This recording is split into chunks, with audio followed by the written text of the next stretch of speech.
This is a TLDR tier list for next week's Mutation. This is based on solo play because your ally is a random factor that cannot be accounted for. Also, this is based on above average co-op knowledge. Mechanical skill is not that important in co-op. Adjust these rankings based on your own knowledge and skill level. Let's start off with Zeratul. Zeratul is of course S because you can just trap the artifact, and once you have like 8 fragments or so, the self-destruction doesn't even really matter. You just kill everything, and you have Avatar plus Legion for assistance. Spin can also help out if you need to. Nova also very good because you can just mass liberators like you normally do, throw down Raven turrets so that Arana is not hurt, does not get hurt from explosions. The Brewlings will go after the Raven turrets instead. You just keep a few tanks at home and maybe 1 pair of Siege Liberators to make sure that the aberrations don't get to you. Karax is pretty good. You will spread observers and then use Solar Lance plus Purifier Beam to clear the encampments, and then camp or defend Arana with towers, and you can tower push the suppression towers. Towards the mid game, you'll start to have a lot of extra gas. You can start making carriers to help with your pushing. Manx is super good because his bunkers deal so much DPS. You can clear the next area with ESOs and then just defend Arana with tons of bunkers. You can also blast or nuke the suppression towers. And when aberrations come, well, you have bunkers everywhere, so it doesn't matter. Stetman also super good.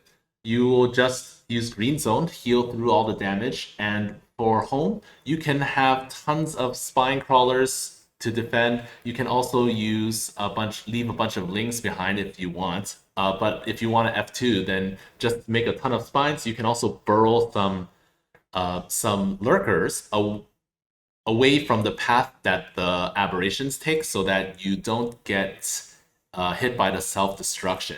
Either way, Stetman super good, Green Zone good.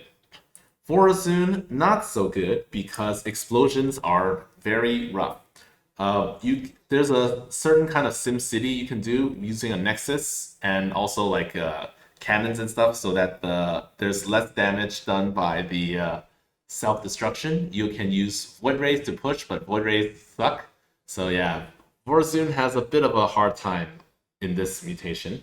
Dehaka does not, because Dehaka is so good. You just mass Guardians, and then you push with those. You make some Impalers and Primal Worms to stay at home. Impalers, also like Lurkers, you just put them in a position in a way so that they don't get hit by the explosions from self-destruction, and you'll be fine. Tychus, of course.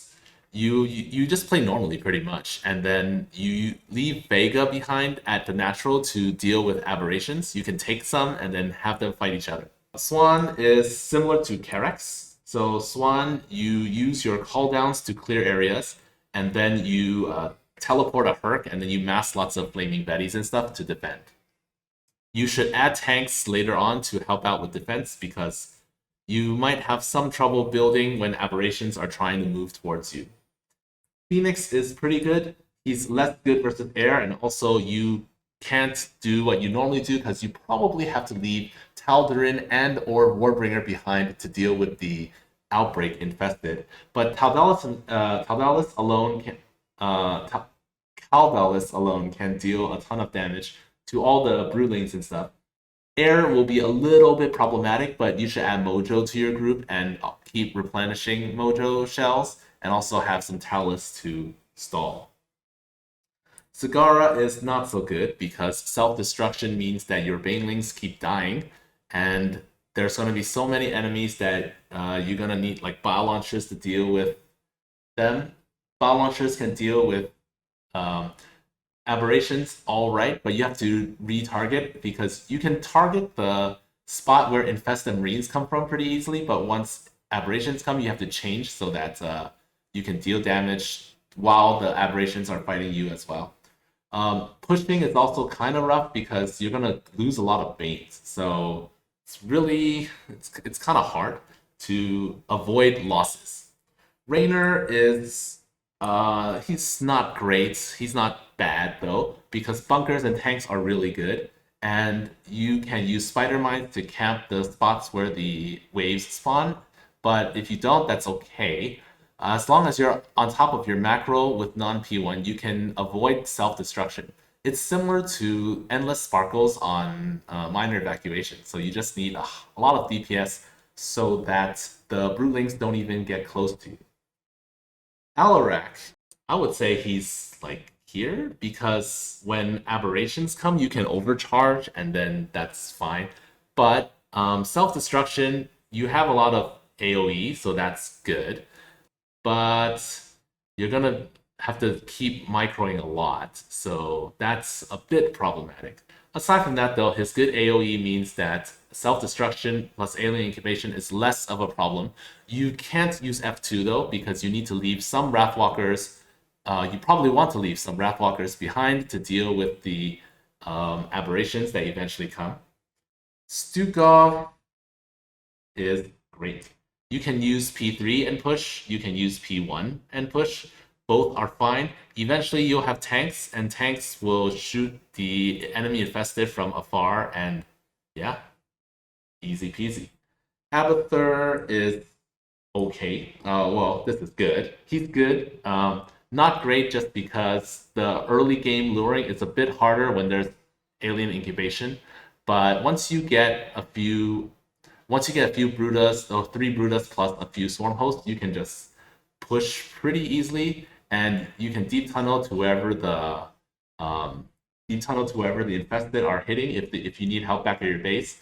And then when aberrations come, you can have like 4 or 5 full biomass Swarm Hosts at your base defending against them. And you can also add Ravagers later if you want for AoE. Artanis is not good. Artanis is not so good because AoE, so he doesn't have good AoE. Reavers are alright, I guess, but then aberrations, Outbreak, also not great. So you can use like Tempest, you can use Immortals for defense. You can have some Reavers for splash. All of those are just not great, and also the enemy count matters, so not a good week for him.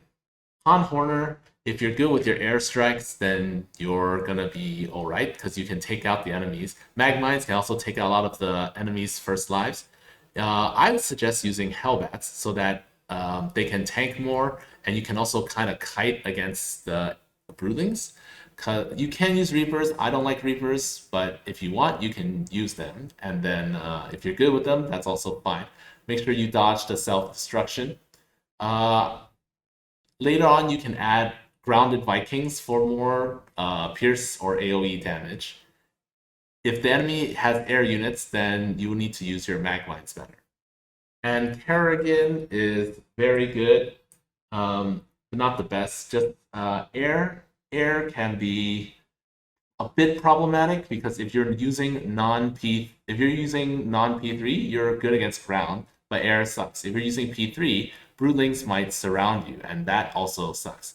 Her units, she only really has like Ultralisk, and Ultralisk, even though they have a second life, if they get exploded by the explosions too often, you're gonna lose a lot of them as well. So you can also use lurkers, put them on an angle away from where the aberrations hit, just like Stand-in and just like the Haka.